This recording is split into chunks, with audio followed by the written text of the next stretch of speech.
крупных городах Атмосфераға зиянды заттарды шығаруда автокөліктер үлкен орын алады. Ірі қалаларда зиянды заттар 50-60%-ке дейін жетеді. Көлік кептелісі де бұл жағдайды ушықтыра түсетіні сөзсіз. Қазіргі жағдайда біздің еліміздің экологиялық ахуалының нашарлауына байланысты өздеріңіз көріп отырсыздар, күннен күнге қарай күні бойы біздің өнеркәсіптен, кәсіпорындардан және көліктерден улы шығынды газдар ауаға шығып жатыр. Если смотреть на статистику, то столица... Статистикаға назар аударсақ, Қазақстанның астанасы Нұр-Сұлтан атмосфераның ластануы бойынша 87-ші орында тұр. Энергетика, өнеркәсіп пен көлік саласының қарқынды дамуы атмосферада көмірсутекті газдың ұлғаюына келді. Біз ауаны көзбен көріп қолмен ұстай алмаймыз. Ауа жетіспесе, бүкіл тіршілік өз жұмысын тоқтатады. Ал ауаға шығатын улы заттардың концентрациясы, яғни ауыр металдар, шаң тозаң, күкірт тотығы, көмір қышқыл газы белгіленген мөлшерден артып кету жағдайлары бүгінгі таңда бүкіл әлемдік мәселе болып көтеріліп отыр. Осыған қатысты мониторинг те жасалған. Нәтижесінде ауаға тарайтын экологиялық зиянды химиялық қоспалар мен элементтердің саны әр 12-14 жыл сайын 2 есеге өсіп отырған анықталды. Атмосфераның ластануы қаншалықты қауіпті? Ауаның ағзаға әсері қандай? Бұл тұрғыда Қазақстанда жасалып жатқан зерттеу жобаларының тиімділігі неде? Осы және өзге де өзекті сауалдардың жауабын Labs.kz бағдарламасынан біле аласыздар.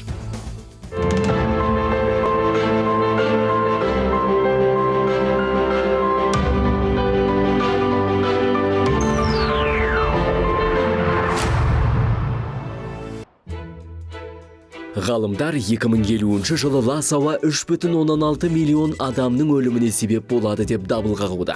Дүниежүзілік денсаулық сақтау ұйымының ақпаратына сүйенсек, асқазан, өкпе, бауыр, ұйқы безі обырынан көз жұмғандар қатары күн санап өсіп жатыр.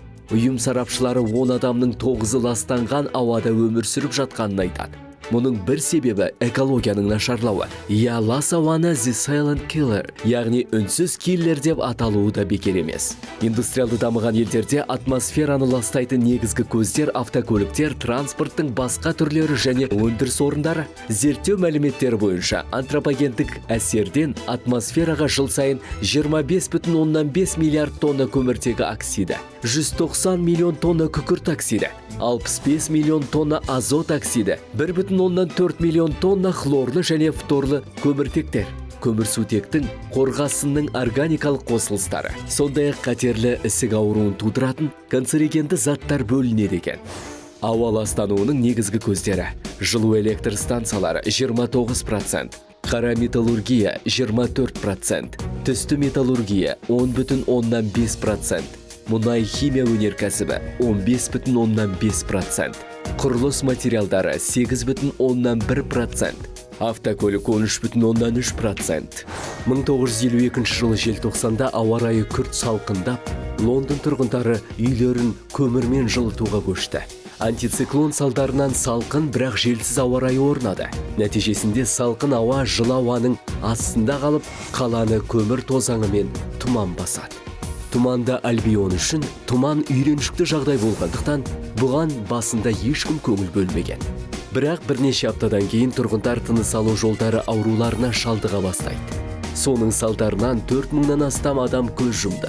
Кейін жүргізілген зерттеу жұмыстары 12.000 адамның зиянды ауадан зардап шеккенін көрсетті. Бұл оқиға тарихта ұлы тұман деген атпен қалды. Бұдан кейін қала әкімшілігі шаралар қолдана бастады. Основными источниками вредных выбросов на сегодняшний день являются промышленные предприятия. Бүгінгі таңда зиянды қалдықтардың негізгі көзі ретінде өнеркәсіп орындары, жылу электр станциялары, зауыттар мен автокөліктерді атап өтеміз. Бүкіл әлемдік пандемияға байланысты карантин талаптары, әсіресе ірі мегаполистерде ауаны ластаушы фактор автокөлік екенін дәлелдеп бергендей. Яғни оған шамамен 60-70% тиесілі. Бұл қалдықтар адамның денсаулығына кері әсер ететіні айтпаса да түсінікті. Қала тұрғындарының процентінде тыныс алу жолдары, өкпе ауруы кездесетін статистиканы көрсетіп отыр. Атмосфераға зиянды қалдықтардың таралуына көлік кептелістері де әсер етеді. Машина тоқтаған уақытта көмірсутегі мен көміртек оксиді, ал жүргенде азот оксиді шығады. атмосфераға көліктен бөлінген газдардың құрамында 25-27% қорғасын болатыны анықталған. Автокөліктер шығаратын улы газбен күрес жүргізу оңай емес әрине. Ол үшін кешенді шараларды қолға алу қажет. Мәселен, жүк машиналардың қала ішімен жүруге тыйым салу. Бір бағытқа қатынайтын бірнеше автобустардың шоғырлануына жол бермеу. Көліктерден шығатын зиянды заттарды ұстап қалатын бақылап реттегіш қондырғыларды пайдалану. Сондай-ақ барлық жеңіл жүк және қоғамдық транспорттарды газға көшірген тиімді дейді сала мамандары. Если смотреть на статистику, то столица... Статистикаға назар аударсақ, Қазақстанның астанасы Нұр-Сұлтан қаласы атмосфераның ластануы бойынша әлемде 87-ші орында тұр. Адамның қоршаған ортаға әсері күн санап артып келеді. Яғни өнеркәсіп орындары көптеп ашылуда. Темір тұлпарды тізгіндеушілер де аз емес. Осы орайда табиғатты қорғауға қатысты жүйелі жұмыс жүргізбесек, экологиялық тепе-теңдік бұзылатынын ұмытпаған жөн. Бұл ғаламдық мәселе. Дүниежүзілік денсаулық сақтау ұйымы мәліметінше 2016 жылы ауа сапасының нашарлауынан 4,2 миллион адам қаза тапқан. Оның 3,8 миллионы тұрмыстық жағдайда бөлінетін улы майлар есебінен көз жұмғандар. Ұйым сарапшылары 10 адамның 9-ы ластанған ауада өмір сүріп жатқанын айтады. 2050 жылы лас ауа 3,6 миллион адамның өліміне себеп болады екен. Сонымен қатар ластанған ауа жаһандық жылынуға да әсер етеді. 193 мемлекет, оның ішінде Қазақстан жаһандық жылынудың алдын алу үшін Париж келісіміне қол қойған. Міндет әлемдік температура көрсеткішін 20 градуста ұстап тұру. Реті келсе 1,150 Цельсияға түсіру. Қазіргі жағдайда біздің еліміздің экологиялық ахуалының нашарлауына байланысты өздеріңіз көріп отырсыздар, күннен күнге қарай күні бойы біздің өнеркәсіптен, кәсіпорындардан және көліктерден улы шығынды газдар ауаға шығып жатыр. Олар өте адам денсаулығына өте зиян келтіріп жатыр. Ондай улы газдарға мысалы көміртегі моноксидін, күкірт диоксидін, азот оксидтерін және алкандарды алуға болады. Осы газдарды залалсыздандырудың бірнеше әдістері бар. Адсорбциялық әдіс, абсорбциялық әдіс және катализдік әдіс. Біздің институттың Сокольский атындағы жанармай катализ және электрохимия институтының арнаулы цехында блокты металды катализаторлар өндіріледі. Блокты металды катализаторлардың негізгі мақсаты жаңағы жоғарыда айтылған улы зиянды газдарды залалсыздандыру. Блокты металды катализаторлардың көмегімен атап айтылған улы зиянды газдар басқа улы емес, зиянды емес қоспаларға айналады.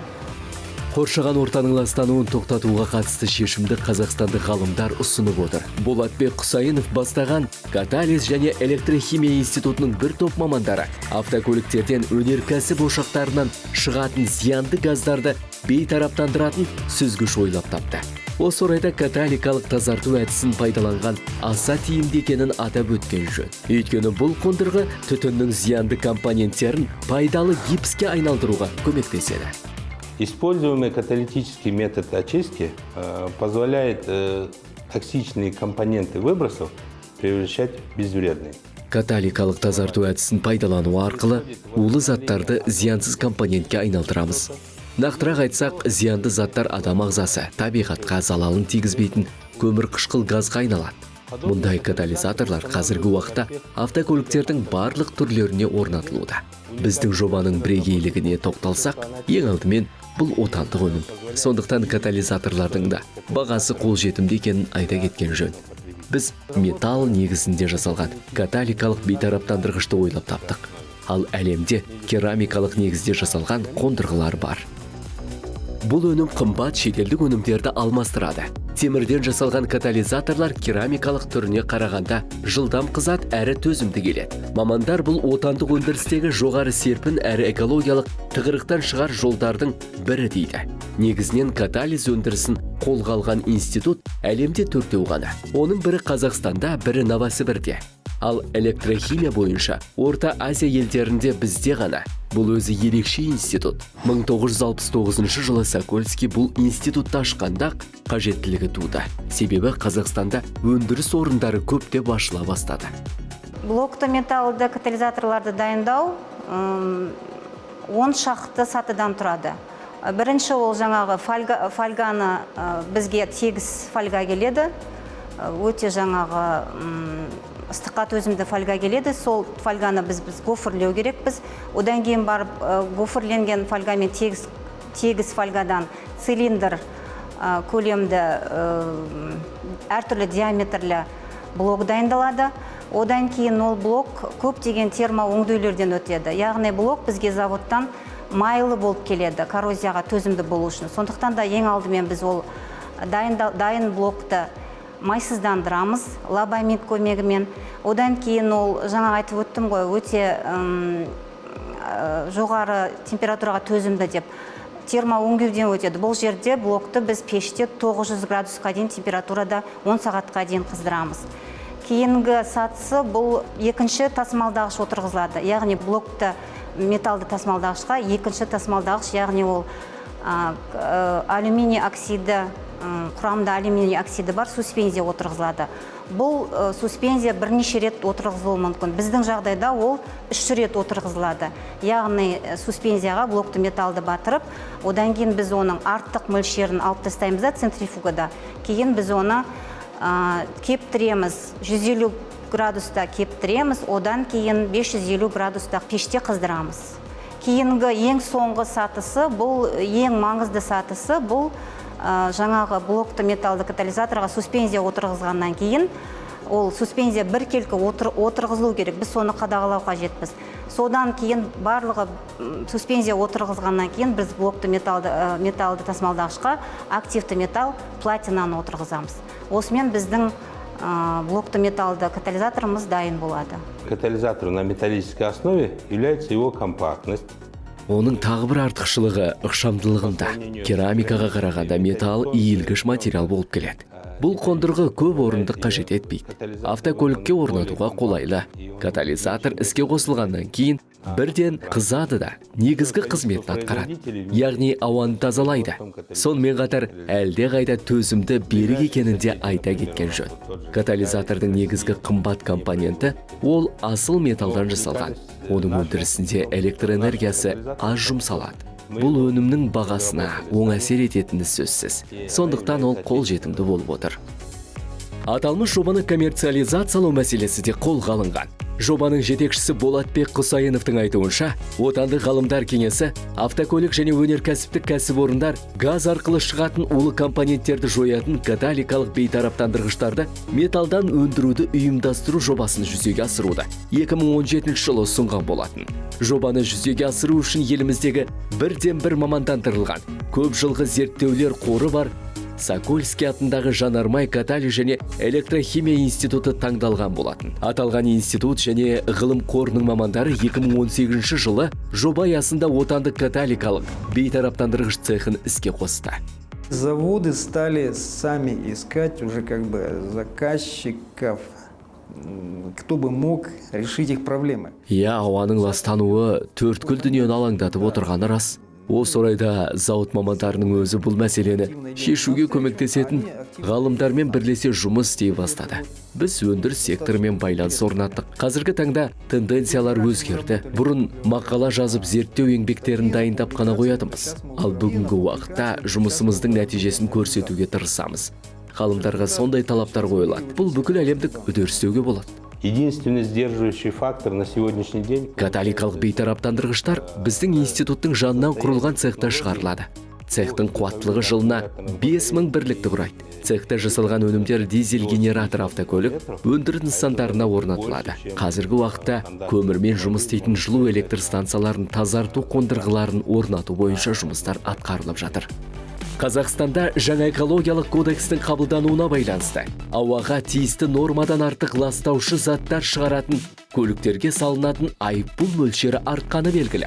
Бұл кодекстің ластаушы төлейді принципіне сәйкес келеді. Автокөліктен шығатын ластаушы заттар нормативтерінің сақталуын мамандар газ талдағыш өлшеу құралдары арқылы тексереді. Осы орайда катализаторды жасаушылар экология кезек күттірмейтін мәселе екенін айтады. Мұнда тұрғындардың экологиялық мәдениеті сауаттылығынан бөлек елімізде қарқынды дамып отырған жаңа технологияларда аса маңызды рөл атқаратыны сөзсіз.